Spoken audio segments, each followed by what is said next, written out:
Osono, an attractive young matron, expresses her grief and loneliness at the unfaithfulness of her husband.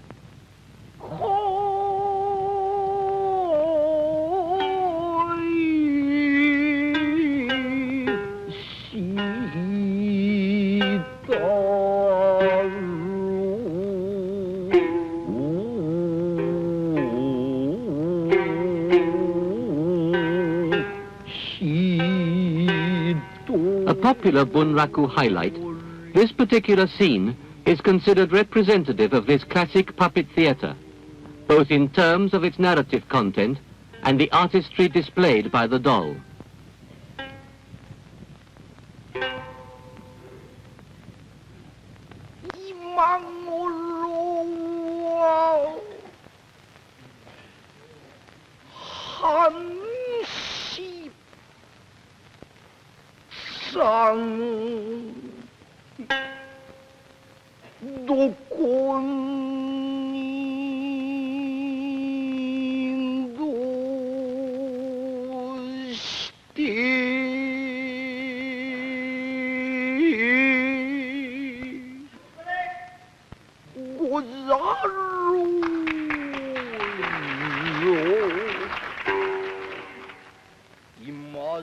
Bunraku, together with kabuki, is an art form which has been closely associated with the nation's common people over the centuries.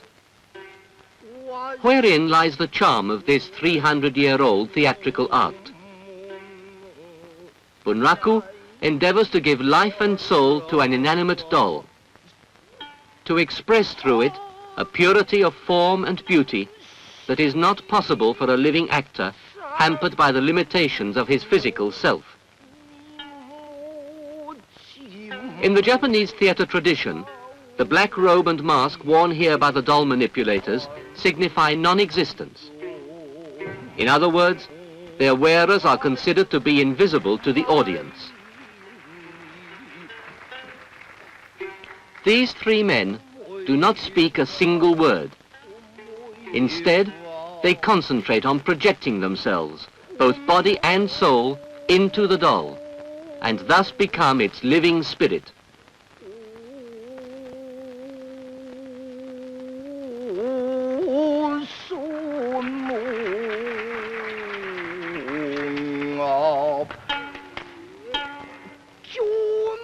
The narrator, delivering his dynamic recitation to the accompaniment of the three-string shamisen, describes not only the situation and the scene, but voices all the dialogue as well, entirely by himself.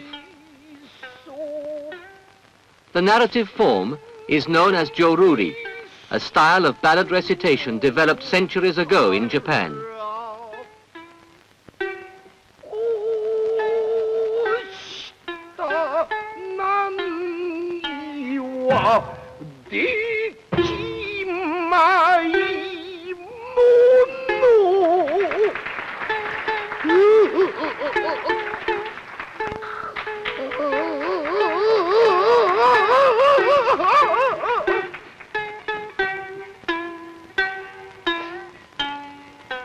This perfect illusion of life is created through the attainment of complete unity between the narrative presentation and the movements of the dolls.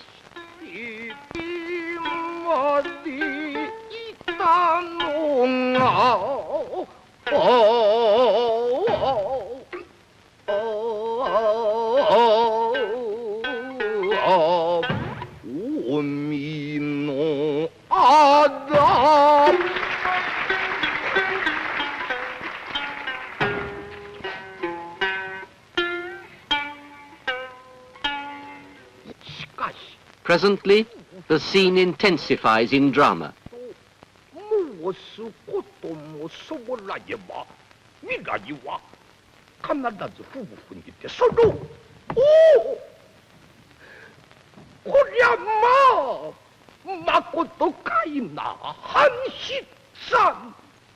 Osono finds her husband's letter, telling of his plans to commit suicide with his mistress.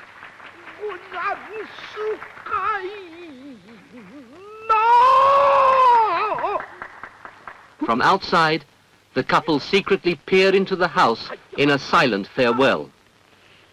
Their child, offspring of this illicit union, has been entrusted to the care of the husband's parents.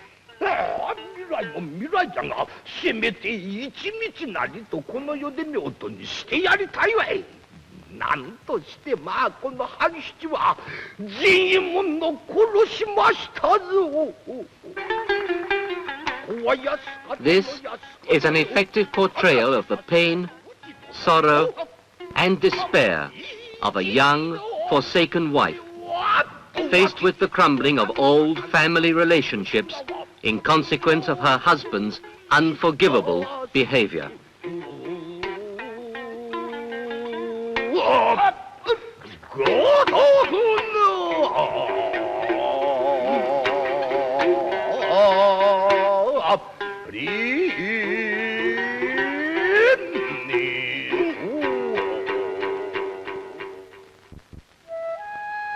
The history of puppets in Japan goes back to the distant past. At first, there were groups of itinerant puppeteers. Later, these groups joined hands with the Joruri singers who had gained popularity around the 15th century. This union brought about the creation of Japan's unique doll theater art. This genre painting of nearly 400 years ago depicts the lively plebeian audience that, during the long feudal period in Japanese history, made the puppet theater its major form of amusement.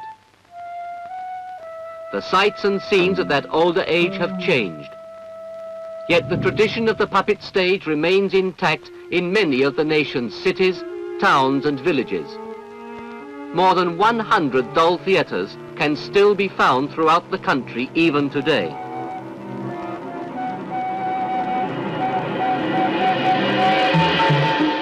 Not far from the swirling waters of the Naruto whirlpool, on the islands of Shikoku and Awaji, local puppet plays are highly popular and a major tourist attraction.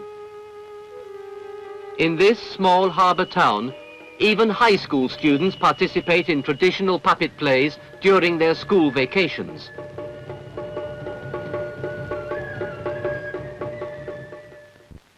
Far from the main centres of modern life, in rustic villages and isolated islands, puppet plays of a pre-Bunraku vintage are still performed.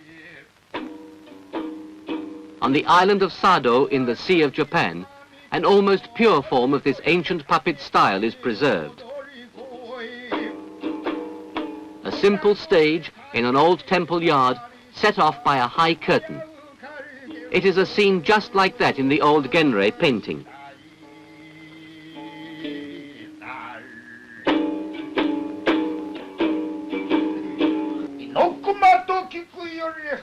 The narrator is seated behind the curtain and sings the ballad while accompanying himself on the shamisen. The style of narration, unlike Bunraku's more dramatic joruri, is in the manner of older Japanese narrative epics. The performers themselves are all local farmers, amateurs in the art, yet highly skilled. The dolls also differ from the Bunraku dolls in that they are each handled by a single manipulator instead of 3. This is a play about the exorcising of an evil spirit.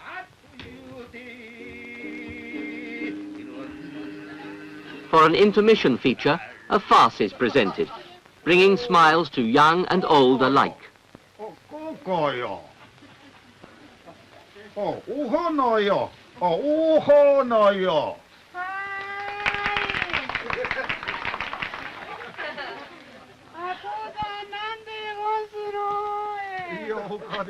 A young and lively wife, begs her aging husband, who is going on a trip to the city, to bring her back as a gift a living, youthful Jizo-san, a popular Buddhist deity, often represented by small stone idols along the roadside.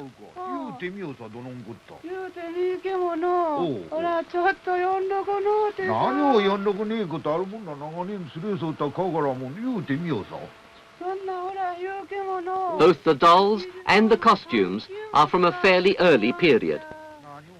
The doll head too is quite primitive and even grotesque, but has an appealing humor.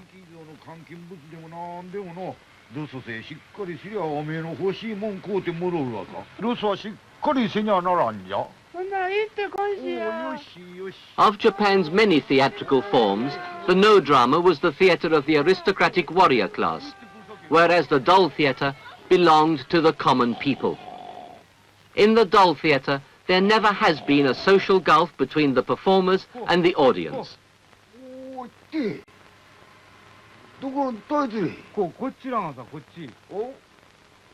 Throughout this performance, in setting, style and pace, there is that unhurried charm seldom found in the rush of modern life.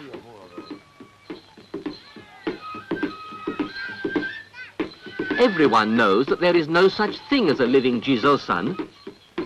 Everyone, that is, except the simple country husband, who heads for the city and is fooled by a wily merchant into buying a young man for his wife's Jizo-san.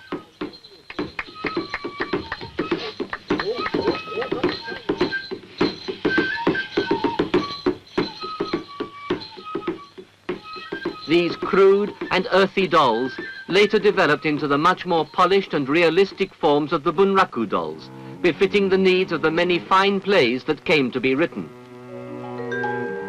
These heads depict characters of the merchant class. These represent members of the warrior class.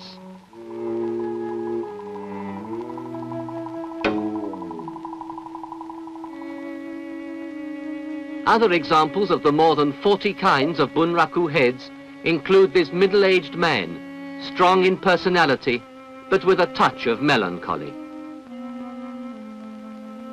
This is of a man much loved by women. The dauntless face of an intrepid old warrior. The dashing young man about town.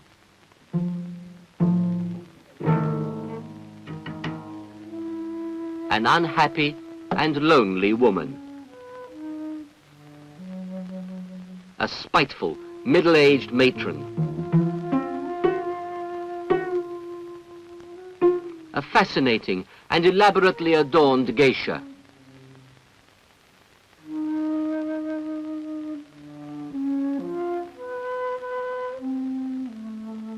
Sometimes a beautiful woman can have a fearful disposition. The pleasant, good-natured features of townspeople. A minor character of the good-for-nothing type.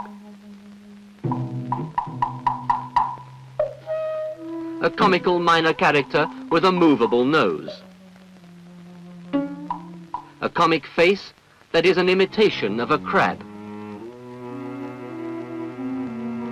Solitude and pathos is depicted in this special mask to represent a blinded warrior.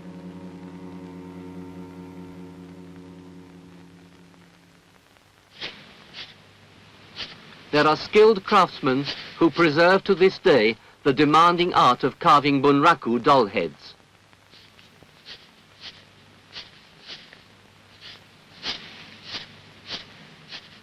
In order to keep it from being too heavy to manipulate, the doll head is made of such lightweight wood as paulownia or cedar.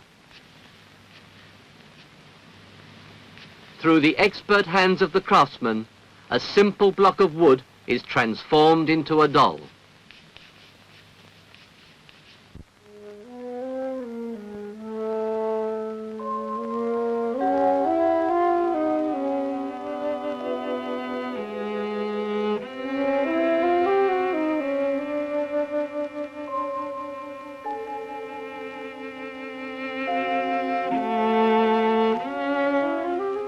When the basic details of the eyes and mouth are completed, such movable parts as are required are added and the head assembled.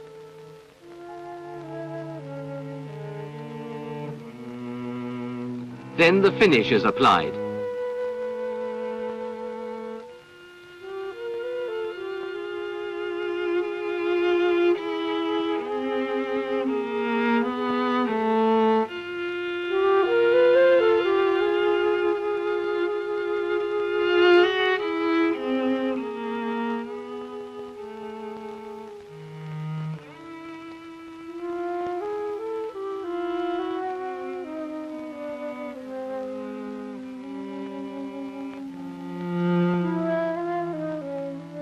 Thus is a charming maiden born.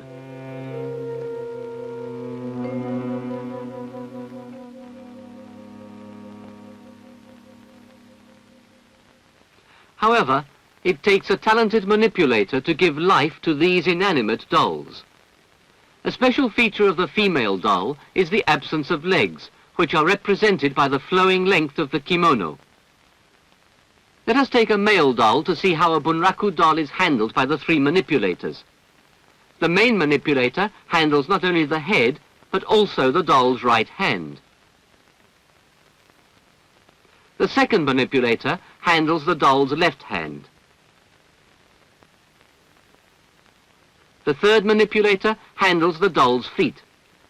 The coordinated movements of the three manipulators create the illusion of life. The rehearsal.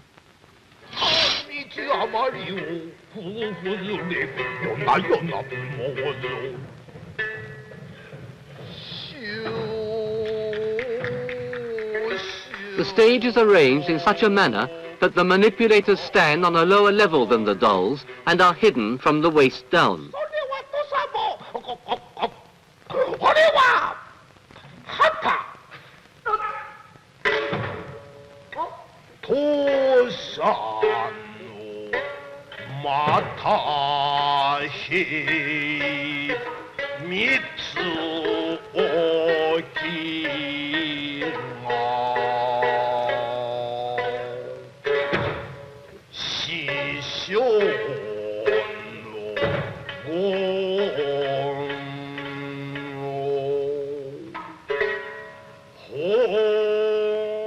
The main manipulator holds the doll at a given height so as to facilitate the third handler's managing of the feet. For this purpose, he wears high clogs.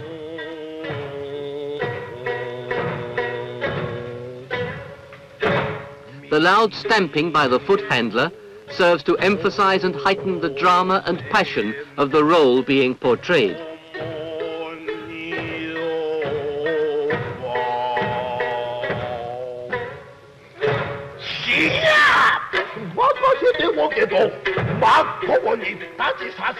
The most essential element in handling Bunraku dolls is absolute coordination among the three manipulators.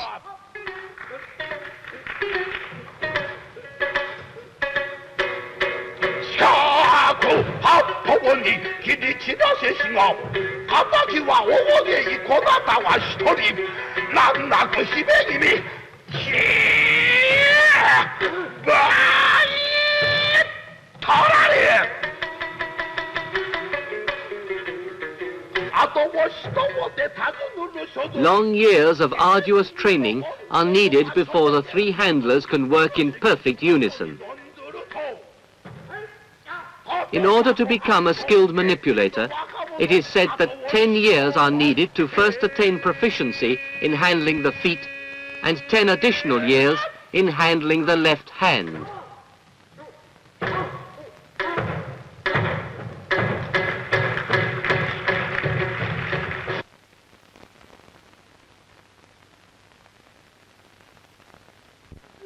Backstage. Dolls waiting to make their entry line the corridor.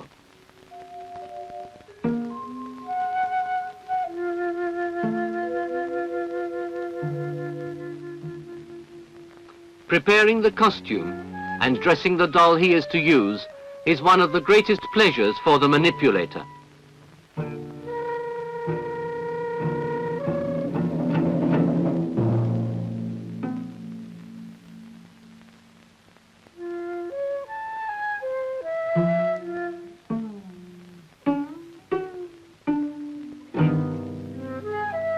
He and his doll are tied by a strong bond of affection.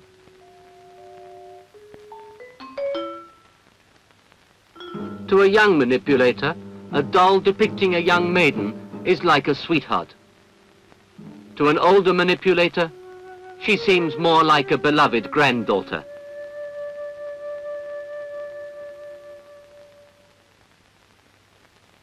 The typical gestures of a young girl. Laughter. Shyness.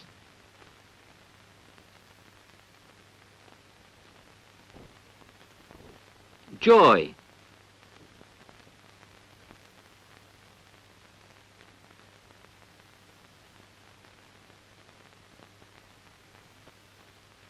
Anger.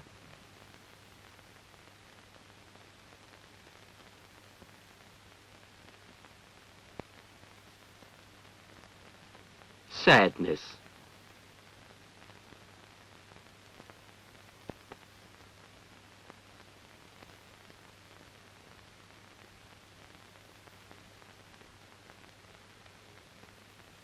Here, a skillful portrayal of sewing.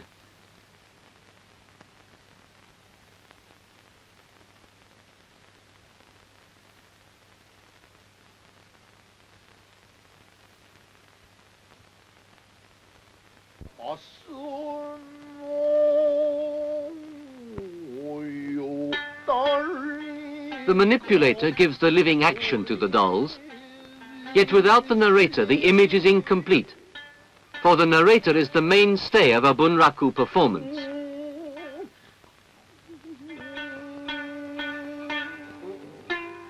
The Bunraku repertoire contains many fine plays, all dating back many centuries. The narrator presents his story in a particularly florid style of dynamic vocalization that derives from old traditional narrative forms. This style has been perfected through the centuries by masters of the Joruri. A lifetime of devotion is required to attain that mastery of presentation which can breathe life into the doll and touch the emotions of the audience.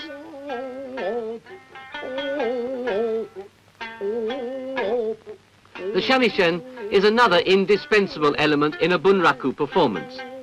This special Japanese instrument has a tonal quality which can deeply move the human heart.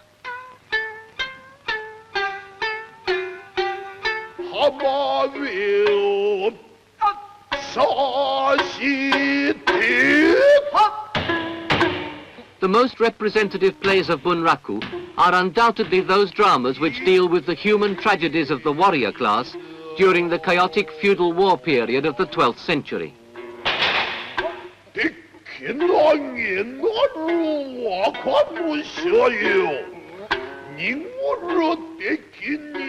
A scene from a play considered typical of that period.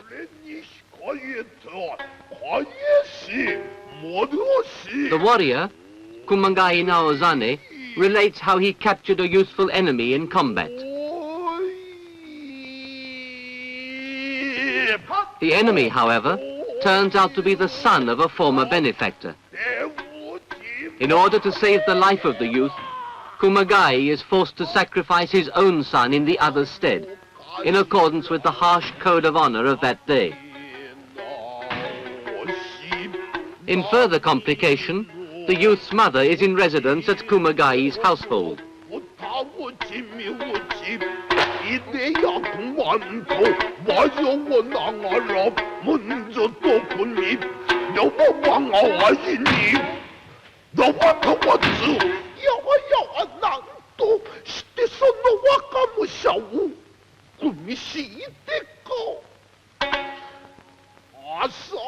While relating his story of heroic battle, Kumagai hints to his wife the truth about the death of their own son.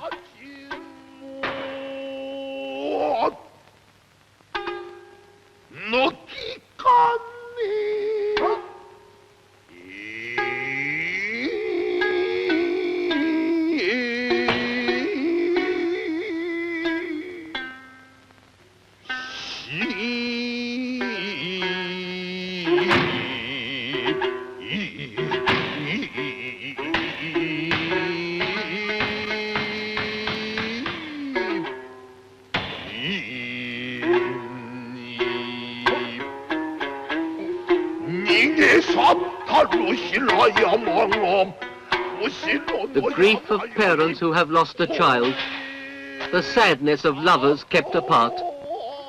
The masterpieces of Bunraku depict the sufferings and human conflicts during the oppressive feudalistic society of the time. Here is found that element which appeals to the deepest of human emotions.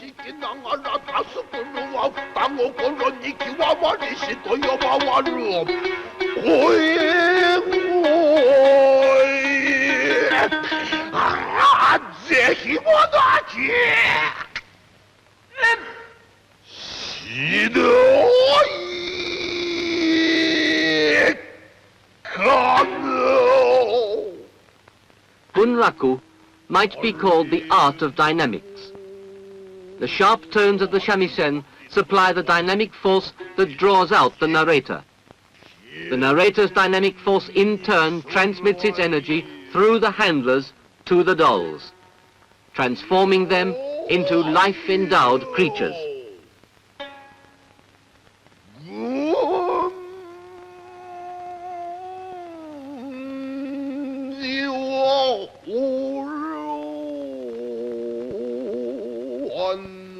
The mother of the enemy youth, believing that Kumagai has killed her son, watches for a chance to avenge his supposed death. Kumagai is to be her victim.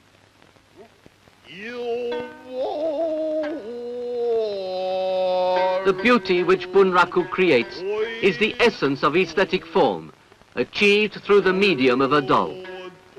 A purity that cannot be attained by a mere human actor. In this special characteristic, Bunraku finds its artistic purpose, and through it conveys a charm and a meaning relevant to all ages.